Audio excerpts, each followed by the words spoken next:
Welcome, everyone, to Catholic Sunday Scriptures in Context. This is a ministry of the Augustinian Order in St. Paul Parish. And it's a Super Bowl Sunday. Go birds, fly, Eagles fly. We in South Philly love the Eagles. This is the sixth Sunday in Ordinary Time, and it is continuation in the Gospel of the Sermon on the Mount. Our first reading is from the book of Sirach. If you choose, you can keep the commandments. They will save you. If you trust in God, you too shall live. He has set before you fire and water. To whichever you choose, stretch forth your hand. Before man are life and death, good and evil. Whichever he chooses shall be given him. Immense is the wisdom of the Lord. He is mighty in power and all-seeing. The eyes of God are on those who fear him. He understands man's every deed. No one does he command to act unjustly. To none does he give license to sin. So this book of Sirach is part of the apocryphal literature in the Old Testament. So it's in the Catholic Bible, but not in the Jewish Bible, because most of it, if not all of it, was probably written in Greek originally. It's a rather late book. And the common thought in the Near East at this time was that people could sin without knowing it. They believed that the gods sometimes toyed with people's lives and made them do things that were wrong, and this idea is rejected in Jewish thought. It's a comment on retributive justice. That good happens to people who do the good, and bad happens to people who do bad things. All of life is based upon your choices and your actions. God does not cause anyone to sin. A person can always choose good. And that's what this is all about. If you choose, if you trust, and whichever he chooses, and the eyes of God are on those who fear him. And this fear is not a dread, but a fear that comes out of respect. If you respect God, you will do the right thing. And God does not cause anyone to sin. We can't blame God for the choices that we make and the things that go wrong in our lives. So let's see, I think we've covered all these things. Theodicy is how do you reconcile the existence of God with the presence of evil in the world? And that is, we believe because human beings make bad choices. Okay? And our second reading is a continuation of our reading from the first letter of Paul to the Corinthians. Brothers and sisters, we speak of wisdom to those who are mature, not a wisdom of this age, nor of the rulers of this age who are passing away. Rather, we speak God's wisdom, mysterious, hidden, which God predetermined before the ages for our glory, and which none of the rulers of this age knew. For if they had known it, they would not have crucified the Lord of glory.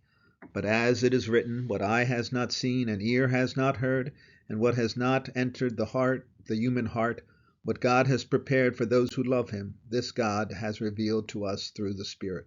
For the Spirit scrutinizes everything, even the depths of God. So Paul here is writing to a Greek crowd. That's where Corinth is, in what is currently the country of Greece. And the Greeks loved the idea of wisdom since the time even before Plato and Aristotle. And here Paul is writing like 600 years after that.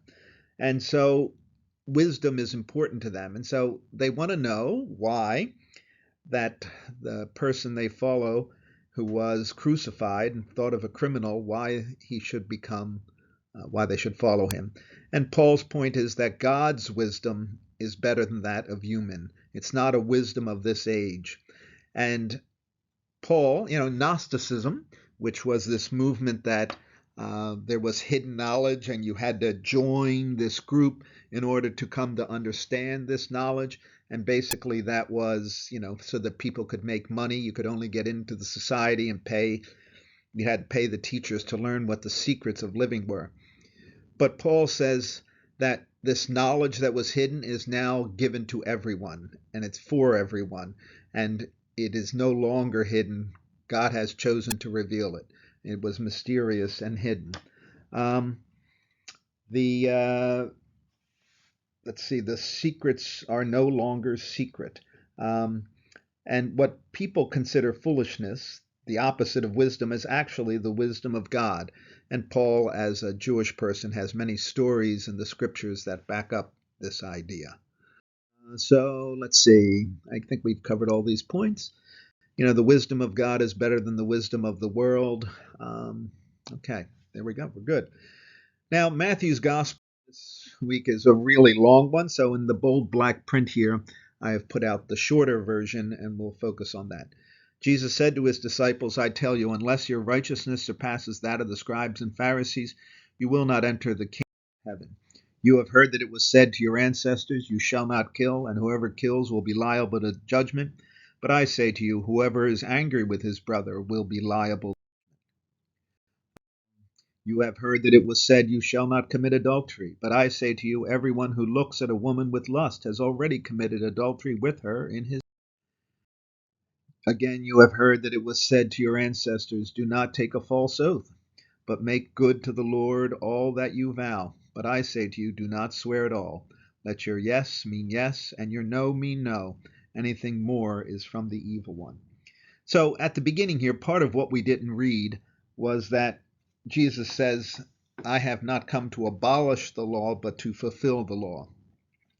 So Matthew's community, which was basically a Jewish community, was asking the question, are the Hebrew scriptures still valid, or should we just throw them out? And that would create a problem, because if you threw them out, you'd have to throw out also the prophecies. And so Matthew is concerned to let the people know not only are those Hebrew scriptures valid, but Jesus is telling us how to fulfill them and why they were given. So Jesus says, your holiness must surpass that of the scribes and Pharisees. And the scribes and Pharisees were just saying, as long as you do the law, you're holy. And Jesus says, that's not the case. And he gives 4 examples. He said, it's not just enough not to kill someone, but you also must not kill their reputation. The part that we didn't read, it says, if you say the word raka, which means you idiot, you fool, and you're destroying someone's reputation, and killing someone's reputation is as bad as killing them.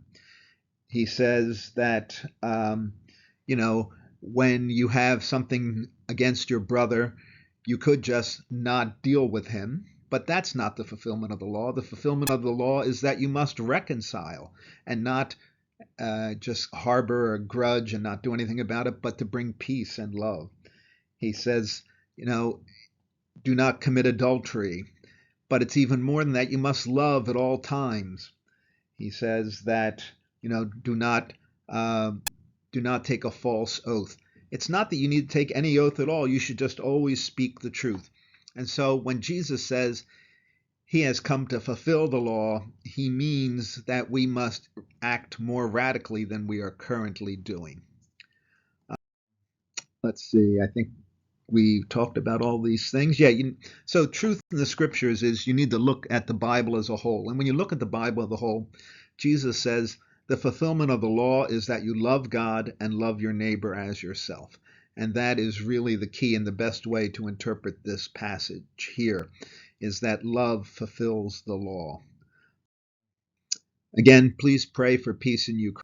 If you think this is helpful to someone, please pass it on, and I appreciate your comments. Thank you very much.